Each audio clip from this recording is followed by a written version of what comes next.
everybody. I figured since we're not going to be able to have class today, we might as well just finish up the last of the slides. Like I don't like um I don't I mean I, even though I canceled class because of the icy road conditions, I don't like leaving things undone.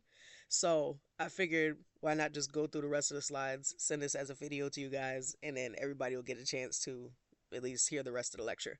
Okay, so we left off talking about self-concept, and we talked about self-concept on the last chapter. I believe we talked about the beginnings of it, where you start to develop an understanding of yourself. And we talked about the rouge test, where they put the baby in front of the mirror, they put something on the baby's nose, and then if the baby wipes their own nose, then that shows that they are developing a construction of their self-concept. It shows that they recognize that they exist as a separate entity in the world rather than just being part of the mass, basically.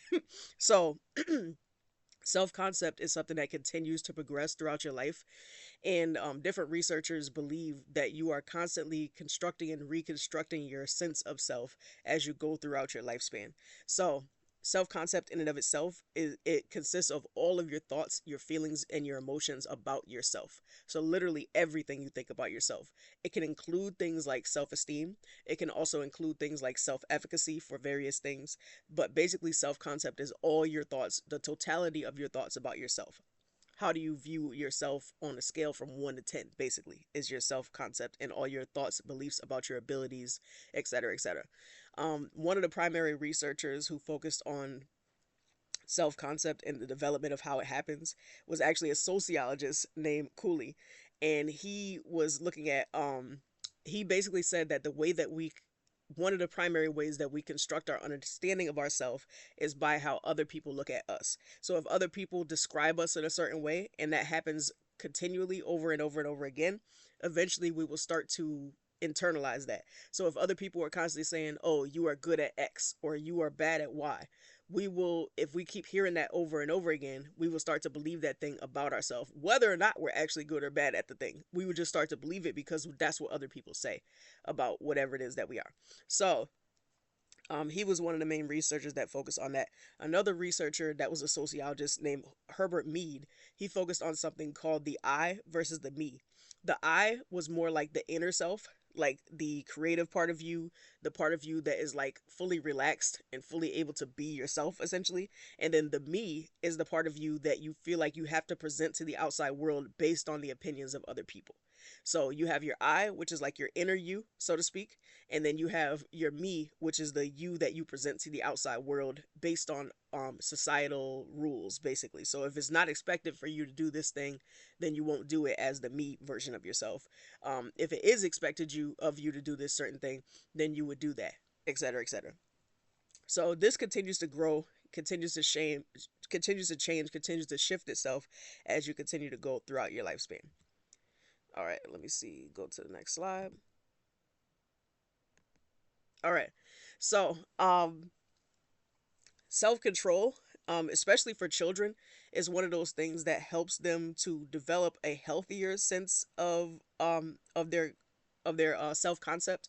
So the more self-control a child develops, the stronger they are in terms of emotional stability, psychological stability, etc., etc. And if they're able to control their self, they're able to reduce their inhibitions, etc., etc., subdue their feeling of being like impulsive, etc., etc. That helps the child to, first of all, be viewed better by other people, and then second of all, because they are viewed better by other people, it also then helps them to feel better about themselves. So self-control is one of those things that is taught to a child, because when a baby is first born, that baby's not having it. If you don't give the baby what the baby wants, the baby is not going to stop till they get what they want. But as they get a little bit older, they start to learn the rules of society. They start to learn that, okay, I don't need it 10 seconds ago. I can actually wait a few minutes, etc., etc. So if the child is taught emotional regulation, if the child is taught how to control themselves, how to delay gratification, etc., etc., then it is said that that will then yield better results later on in life, because they'll learn how to work for what they want. They'll learn how to wait for things, etc., etc., versus just living off impulse for the rest of their life. So self-control is one of those things that begins to be developed in childhood, but then it starts to blossom, provided that they actually have healthy role models. It starts to blossom as they get later in life. All right.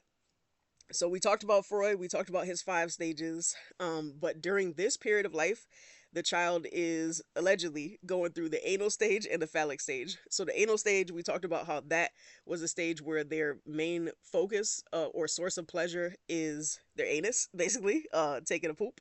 And their main conflict that they're facing is with potty training. So if you try to take away the pamper and try to get them to go on the toilet or the potty, they ain't having that. So if the child if the toilet training is too harsh, etc., then the child will develop either an anal explosive or anal retentive personality, where they will be extremely hostile or extremely stingy and stubborn later in life, according to Freud. And then the phallic stage, that's where the child's sense of pleasure shifts from the anus to the front genitals, basically. So either the penis for the boys or the vagina for the girls. And there's like a war that occurs because, according to Freud, girls become jealous because of the fact that they don't have a penis, and boys become a little bit insecure and vulnerable because of the fact that they do have a penis. They're like, wait a minute now, somebody gonna try to take it from me one day. I gotta protect it at all costs. So another thing that's happening during this stage, according to Freud, is that the child is developing a sense of attraction toward their parent of the opposite sex. That is called the Oedipus complex for boys and Electra complex for girls.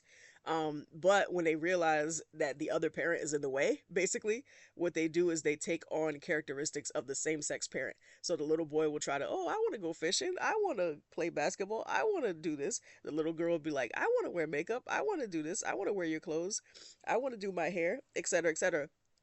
So, but according to Freud, the reason why they're doing this is because they're trying to get attention of the opposite sex parent. So yeah, another researcher named Chodorow, she actually was one of the people that kind of came up after Freud. She believed that specifically the relationship with the mother kind of helps to stimulate what is going to happen in terms of the child's gender identity as they get older. And she believed that having a strong relationship with the mother, or having the mother play like a primary nurturing role, it reinforces gender stereotypes. But she also believed that having a strong mother figure promotes empathy in girls, but because I guess there's less relatability between the mother and a boy, according to her, it will lead to more detachment in boys. So the girls will be like warmed up to it because they're a girl, but the boys will feel more like detached from it because they can't relate to it. And the mother necessarily can't 100% relate to the boy because it's a boy rather than a girl. Um, so you, as you can see, there's a lot of interesting beliefs that they had during this time.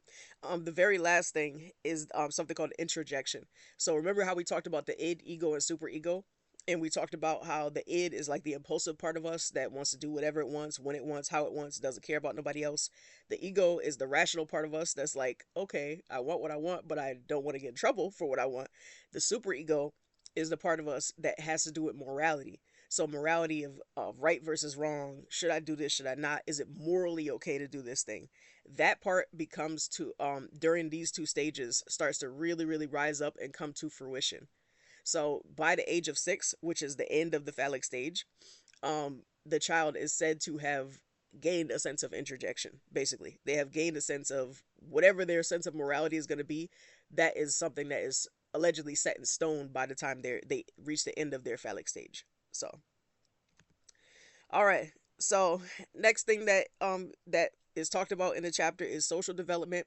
One of the ways that children grow socially, not just cognitively. So we talked about how when we talked about John Piaget, we talked about how he believed that children use play during the pre-operational stage to help construct their understanding of the world.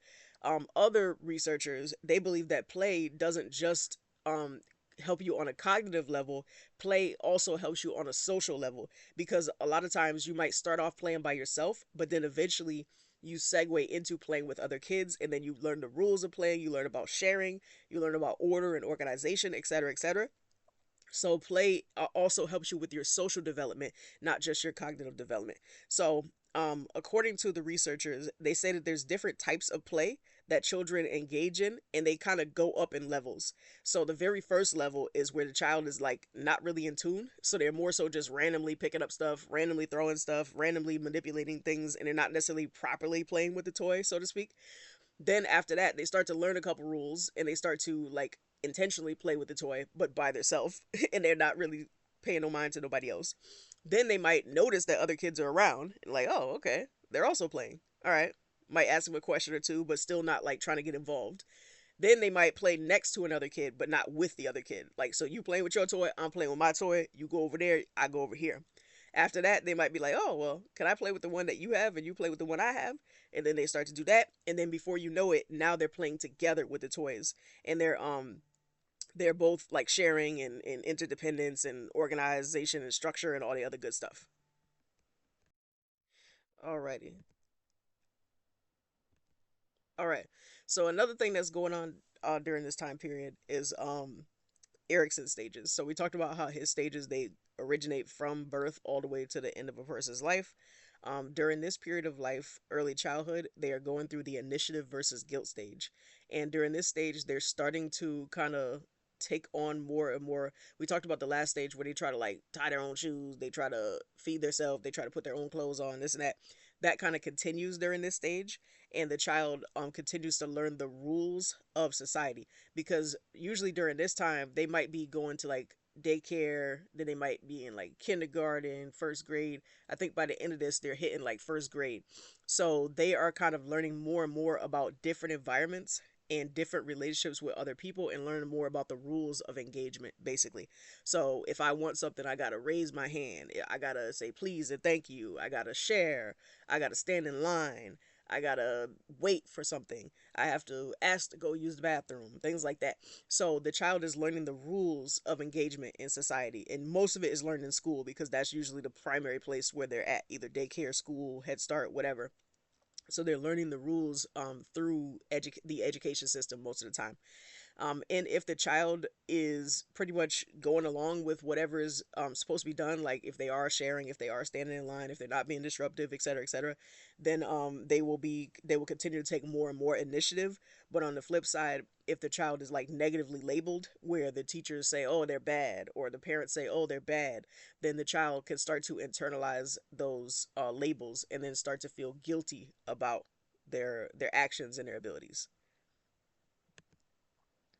So another thing that is happening during this time is children are constructing or becoming more solid in their construction of their gender identity. So they're starting to learn the difference between girls and boys and this and that and the third. We talked a little bit about that with Freud, where, boys discover that they have a penis, girls discover that they have a vagina, and they're like, oh, you don't have something that I have, and I have something that you don't have. So what the heck is going on here? When they have that on the physical end, the researchers say they also do the same thing on the social and emotional end. So they are also constructing their gender identity. Okay, so what does it mean to be a boy? What does it mean to be a girl? Are there certain things that girls do that boys don't do, and vice versa? Is it acceptable for me as a girl to do this? Is it acceptable as me for me as a boy to do that?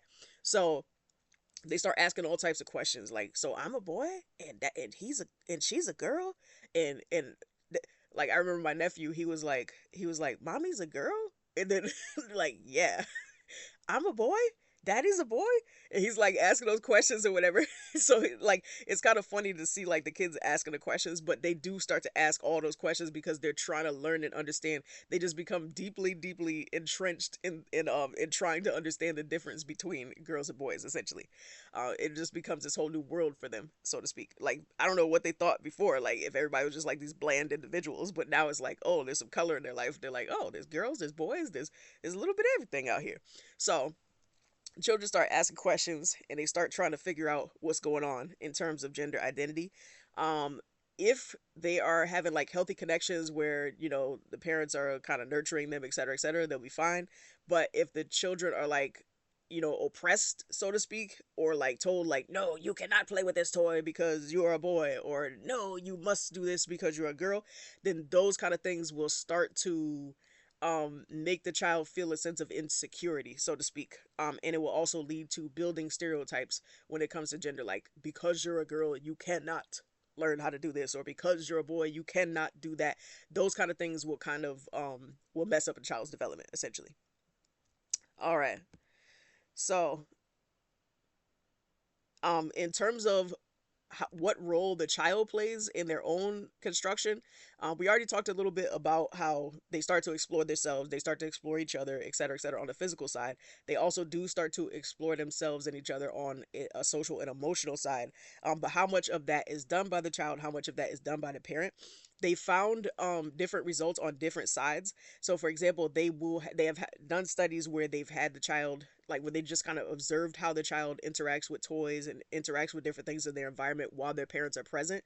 And they found that a lot of times when their parents are present, the child will go for the things that are seen as quote unquote gender appropriate. So, for example, if it's a little boy and his parents are around, he's probably going to go for the truck, the action figures, the boyish things, so to speak.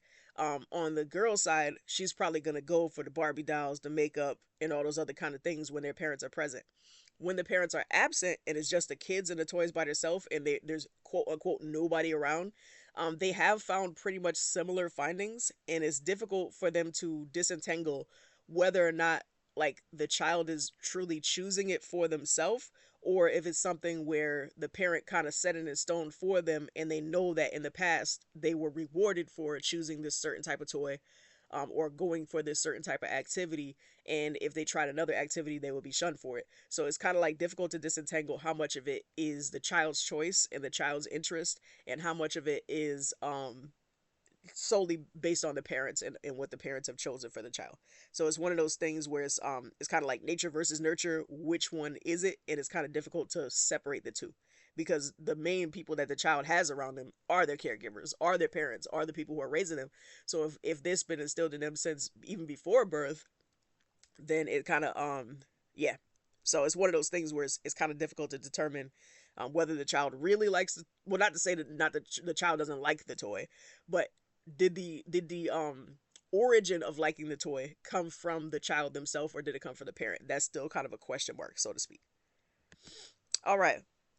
So then we're going into parenting styles. So according to Diana Baumrind, she was a researcher who focused on parenting styles to try to see like if there were different parenting styles in the first place, and if there were different parenting styles, how those different parenting styles raised their kids and then how the kids turned out, basically. So there's three basic styles, but really four. So we'll go into each one. So we got authoritarian parents, which are parents where it's like my way or the highway. They are like very strict. They are like, you do what I say or else, essentially. Yeah, that's what's gonna happen. Permissive parents are parents where it's like the exact opposite. This child could do whatever they want. So authoritarian is like my way or the highway. Permissive parents is like your way at all times. Like you could do whatever you want. The child could do no wrong, et cetera, et cetera. So they're like more like a friend ish to their kid, where it's like they're letting the kid do whatever they want rather than being a disciplinarian in their life. Then we got authoritative parents who are like a mix between the two, where they will have their rules, they will have their strictness, but they will also have, empathy and affection toward the child. And they will also kind of allow the child to be part of the rule making process. Like, for instance, if the parent says, like, okay, what do you want for dinner? Do you want chicken or do you want spaghetti? Now, the parent has in the back of their mind, they either getting chicken or spaghetti. So those are the rules. The rules are in there. They provide the boundaries, but they also allow the child to make some kind of choice within those boundaries. So they set the boundaries. You want chicken or spaghetti? You ain't getting nothing else. And then the child feels like they have a choice. Okay, I want chicken. Then the parent's like, all right, because I didn't feel like making no spaghetti anyway. So yeah. So authoritative is more like you're setting the rules, you're setting the boundaries, but you're also giving the child and making the child feel like they have a sense of freedom within the boundaries that you have given them, basically. And then we have uninvolved parenting, which is like the fourth category. And it kind of is similar to the permissive in that the child could do whatever they want, but the difference is that the child could do whatever they want because the parent is not paying no mind to them. So the permissive parent, the parent is paying mind to them. They're kind of really like letting them do whatever they want, and they see them as their friend rather than their child.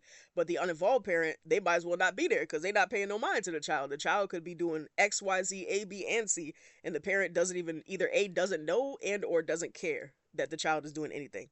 And as you can imagine, each of these parenting styles can yield different results in a person's life. So, for example, the authoritarian one, the one where it's like my way or the highway, a lot of times those kids either end up to be extremely rebellious as they get older because their parents were overly strict upon them, or they become extremely inhibited to where like they're afraid to do anything because their parents were so strict on them. So they can either be a like total rebel or a person who's like totally afraid. Um, on the permissive end, a lot of times that can lead to the child not understanding how to self-regulate, not having a sense of self-control, etc., and also can lead to, in some areas it can lead to arrogance, etc., because they did not have any boundaries when they were younger, so they just kept pushing and pushing and pushing, and there was no envelope to push basically because they just kept pushing and nobody ever pushed back. So it can lead to a sense of fragility, insecurity, but also it can lead to arrogance, and a lack of self-discipline, etc. Authoritative parents, as you can imagine, at least in American society, it can lead to very good results. Usually the child has a healthy balance, or once they become an adult, they have a healthy balance between, okay, I can do this, I cannot do that, but I still have some kind of freedom in my choice.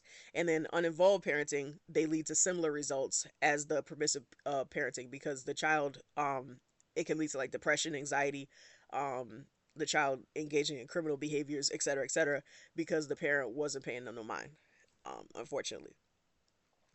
All right, and then we have other researchers who kind of like piggybacked on this and kind of took on their own way of defining the different categories of parents. And some of these categories are going to be very similar to the ones that we just talked about, but we'll go into them. So the first one is a martyr, and this one is kind of different actually. So the martyr is a parent who will sacrifice for the child, but then kind of hold it against the child later on. So like, I did this, I did that, I did this, and I did that. So therefore, you owe me something. So that's how that parent, that's the type of time that that parent is on. They feel like the child owes them something because of the fact that they sacrificed for them. So a martyr, basically, like they've martyred, they sacrificed themselves. So therefore, the child now owes them their life, their soul, their money, or whatever.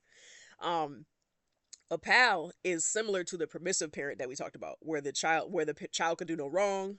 You're my friend rather than my son or daughter, so therefore we're just going through life together rather than me being your disciplinarian. Then we got the drill sergeant, which is kind of like the authoritarian parent that we talked about, where they're like very strict. It's my rules, very militant. You do this, you do what I say, or it's going to be problems, etc. Then we have the teacher or counselor, which is a person who's like consumed, or a parent who's consumed by like trying to get advice, trying to like look up articles, trying to like find different ways to best rear their child.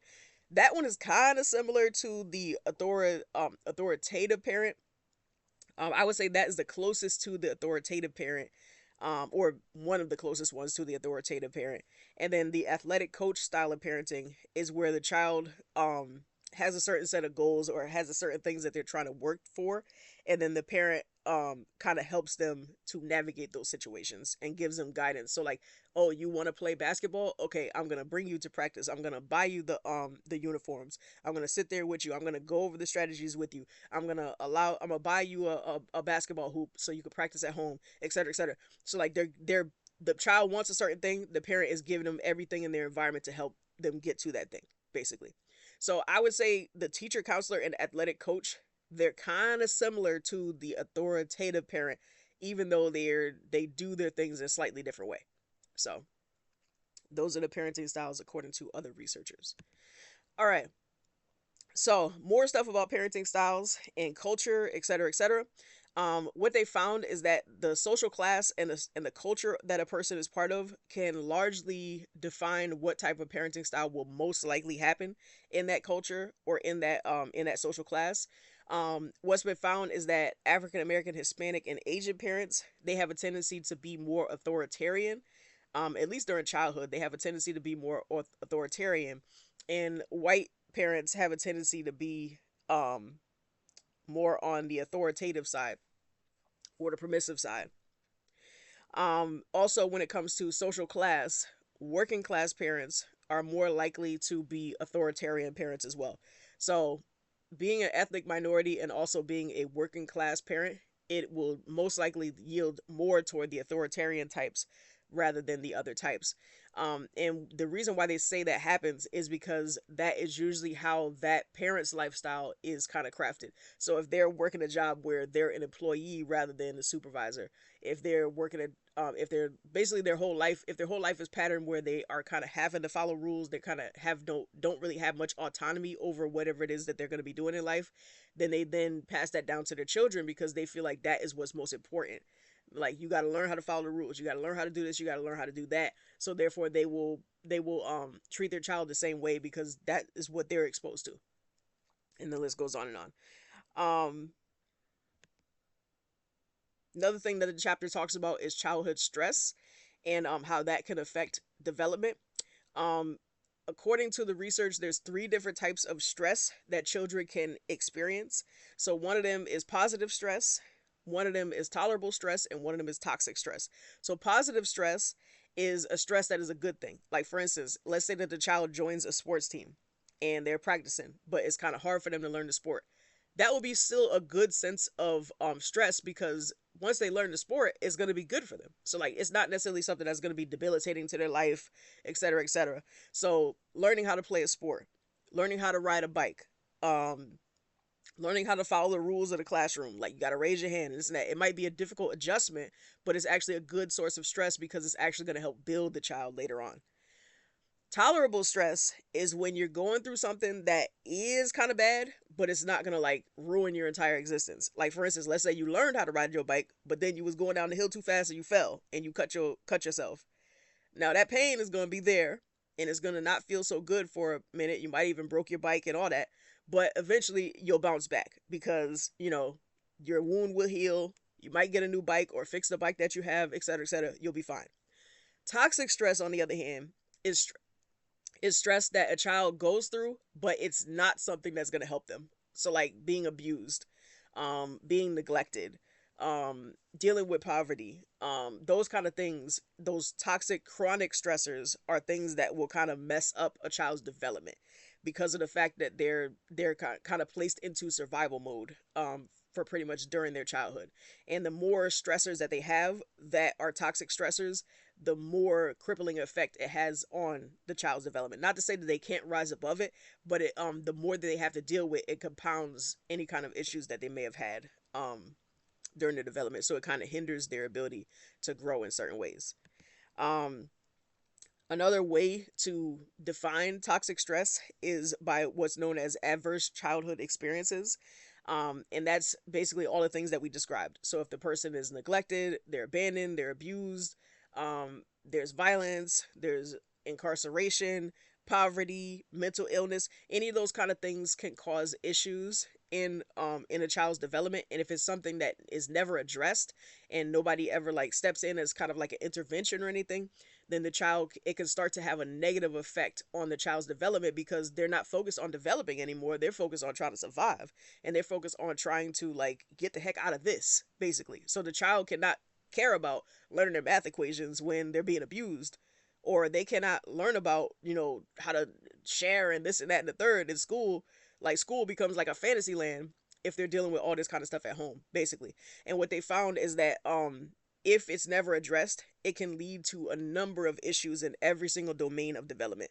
So on their social development, it can hinder that. Emotional development, it can hinder that. Cognitive development, psychological development, every single source of development, it can be a hindrance. Even brain development can be hindered by having these adverse childhood experiences. So what they try to do is they try to have different programs in place to try to serve as an intervention for children who may be going through severe trauma. And then last but not least, this is actually the thing in the chapter that has to do with the project that we were going to be doing in class that we're not going to do because we didn't come to class today. But you can do this at home. You can turn it in. You can turn it in any format that you want to. But first, let me go into what it is, and then we're going to go into how to do the project. Okay. So I think we talked about B.F. Skinner, and we talked about how he came up with what's known as operant conditioning, which he believes that you learn by consequences. And essentially, he worked with rats and pigeons, and he taught them through rewards and punishments to do certain behaviors. And it was found that we kind of do that same thing in everyday life in different ways. So Positive reinforcement is when you do something and it was something that somebody wanted you to do, so they give you a sense of reward in hopes that you will do that thing again. Like for instance, on the slide it says an alarm clock, and then if you wake up with the alarm clock, then okay, yeah, I'm gonna set my alarm again because it helped me to wake up, basically. Um, Example for childhood would be like, let's say that the child did their chores every single day this week.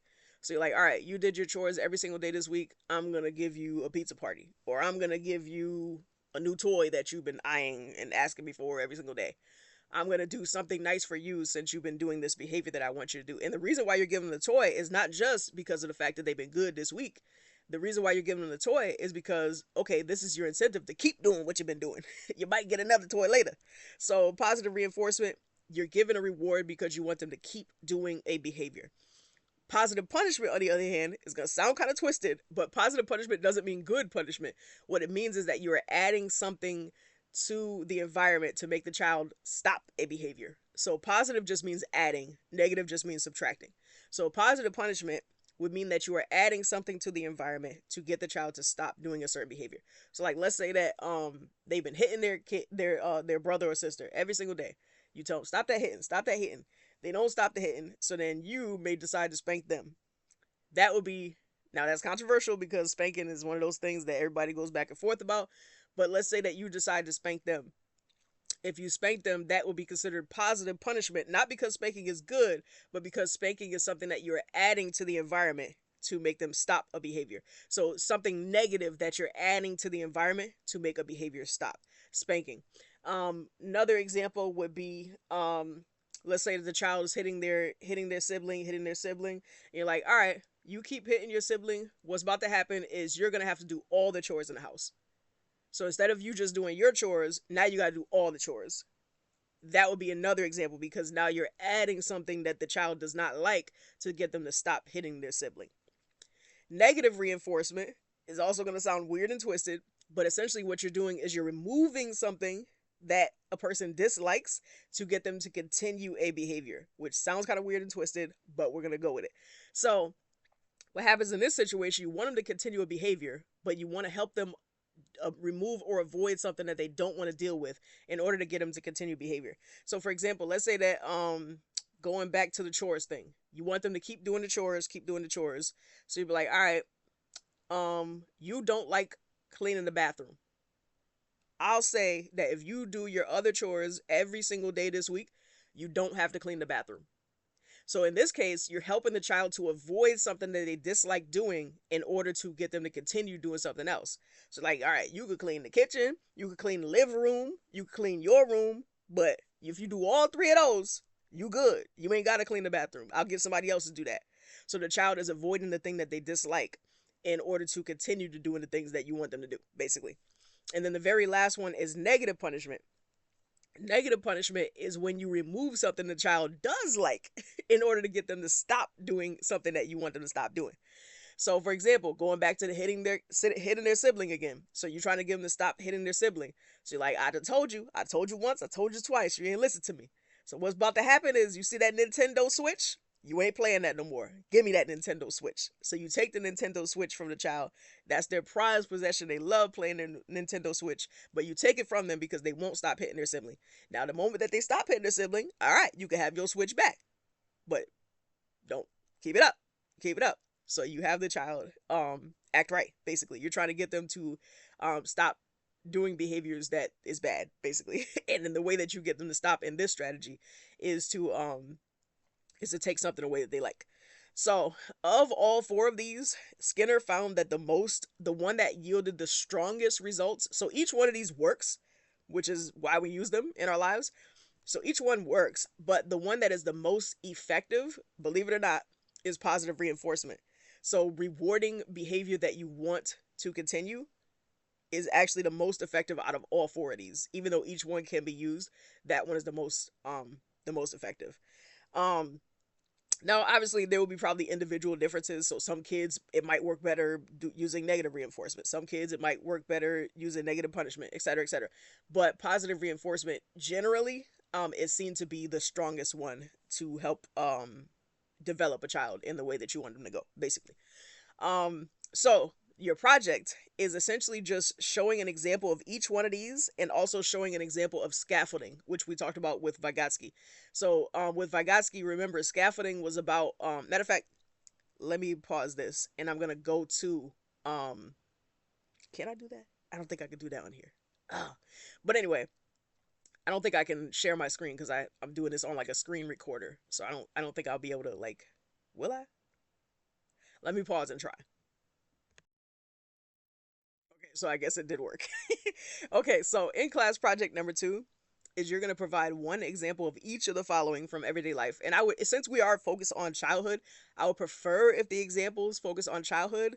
But if you can't think of anything for kids, you can do stuff for adults as well, or even like pets or whatever. But I would prefer you to try to do something within childhood. So give your own example of positive reinforcement, negative reinforcement, positive punishment, and negative punishment, as well as scaffolding. So, scaffolding, if you remember when we talked about this earlier in the chapter, it was a process of a more experienced person teaching a less experienced person how to do a thing. So, for example, if you're teaching a child how to ride a bike, what process would you take them through to show them how to ride the bike so by the end of this process they're going to know how to ride it themselves? So it could be done in a number of different ways. Like some people, they put the training wheels on the bike where it has both the big old training wheels as well as the two regular wheels. The child learns how to ride that, get steady on that. Then you take off one of the training wheels, let the child go through, and then take off the other training wheel, but you might hold on to the back of the bike as they're doing it. And then before you know it, they're flying up and down the hills and streets and everywhere else in the neighborhood. So just show with your scaffolding example, show the process that you're bringing them through as you're teaching them how to do whatever it is that you're teaching them how to do. Negative punishment, show what the behavior it is that you're trying to get them to stop, and then show what thing you're taking away that they like in order to get them to stop doing whatever it is that you want them to stop. Punishment or positive punishment, show what behavior it is that you're once again trying to stop, but also show what negative thing that they don't like that you're adding to the environment to get them to stop. With negative reinforcement, show what behavior you want them to keep doing, and then what thing that you're helping them to avoid or get away from if they keep doing this behavior. And then last but not least, for positive reinforcement, show what behavior you are trying to get them to continue to do, and then what reward you're giving them to get them to continue to do the behavior. So once again, positive reinforcement, you're giving them reward because you want them to keep doing something. Negative reinforcement, you're helping them to avoid something that they dislike if they keep doing this thing. Positive punishment, you are adding something that they dislike to get them to stop doing something. Negative punishment, you're taking away something that they like to get them to stop doing something. And then scaffolding, you're teaching them how to do something and you're showing the steps of what you were bringing them through to help them learn that thing. So when you do this, do one of each of these, and you could send it in either as just typing it out if you want to. You can literally just verbally say it if you want to and send it as an MP3 file. You could do a video and send it as an MP4. You could do something on Canva. You could do a PowerPoint. You could do a Google slide. You could do a Word document, a PDF document, however you could type directly into the box what your answers are. However you want to submit it is absolutely fine with me. So this is going to be due on March 8th. So Sunday. And then next week is spring break, so we ain't got class. So just remember, I'll probably put out an announcement to remind everybody. But just remember to turn this in by March 8th, Sunday, March 8th, along with the writing assignment as well as the exam. So you got 3 assignments due by March 8th. You got this project, which you could do in any form that you choose. But if you do like a Google slide or Google Doc, make sure that you give me access to it. Because if I don't have access, I'm not going to be able to open it. So just make sure you keep that. And also if you use a Canva file, make sure you put it to where I can access that as well. So give me access if you use one of those. Otherwise, just attach it as a regular old Word document, PDF, MP3, MP4, whatever format you choose. So this is due. The writing assignment is due and the exam are going to be due on March 8th. And then we will see each other again after spring break. So March 16th, enjoy your spring break. The whole next week off from this school. And I'll see you guys March 16th. So have a delightful, warm-ish break. And we'll see each other again after the fact.